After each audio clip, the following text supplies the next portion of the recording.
त्यानंतर ठाण्यात एक महत्त्वाची बातमी ती म्हणजे वेळ पडल्यास विरोधी बाकावरती बसू असं संजय केळकर म्हणाले। योग्य मान सन्मान न मिळाल्यास वेगळा विचार करू। ठाण्यातल्या निकालानंतर भाजपचे आमदार संजय केळकर यांचं सूचक विधान। सत्तेवर अंकुश ठेवणं महत्त्वाचं असतं, त्यामुळे वेगळा विचार करू।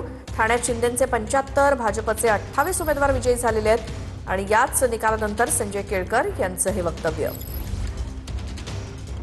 आपल्यासोबत बोलण्यासाठी भाजप आमदार संजय केळकर आपण त्यांच्याशी बातचीत करणार आहोत। काय वाटतं तुम्हाला ठाणे महानगरपालिकेमध्ये योग्य मान सन्मान न मिळाल्यास काय तुमची पुढची भूमिका असणार किंवा तुम्ही काय करणार?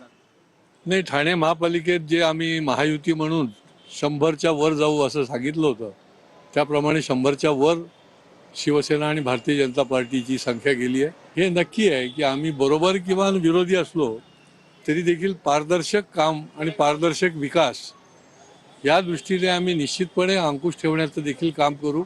एका बाजूला ठाणेकरांना योग्य दिशेने त्यांना विकास होतोय की नाही आणि प्रत्येक ठाणेकरांचा हॅपीनेस इंडेक्स वाढवण्याकरता सर्वांगीण विकासाच्याकडे आमचा कटाक्ष असेल आणि ते निश्चितपणे आम्ही बघण्याचं काम आणि प्रत्यक्ष करून घेण्याचं काम, आम्ही म्हणू ते धोरण, आम्ही सांगू ते तोरण, हे जसं प्रशासकीय राजवटीमध्ये होत होतं ते आम्ही खपून घेणार नाही। वेळ पडल्यास विरोधी बाकावर बसण्याची तुमची ताकद आहे? ते आम्ही मागच्या वेळेला होतो की, त्याच्यामुळे आता जे काही निर्णय होईल, जे काही ठरेल त्याच्याप्रमाणे आम्ही तयार आहोत। आता तुमची तयारी आहे का? आमची दोन्ही बाजूची तयारी आहे। पक्ष जे आम्हाला सांगेल ते आम्ही स्वीकारायला तयार आहोत।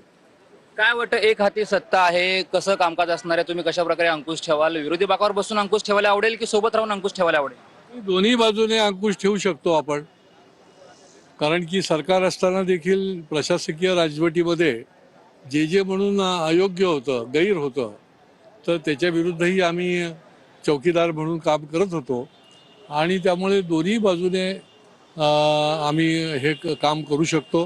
शेवटी ठाणेकरांचं हित, ठाण्याचा विकास हाच आमचा अजेंडा असणार आहे। त्याच्याकरता जे करायला लागेल ते निश्चितपणे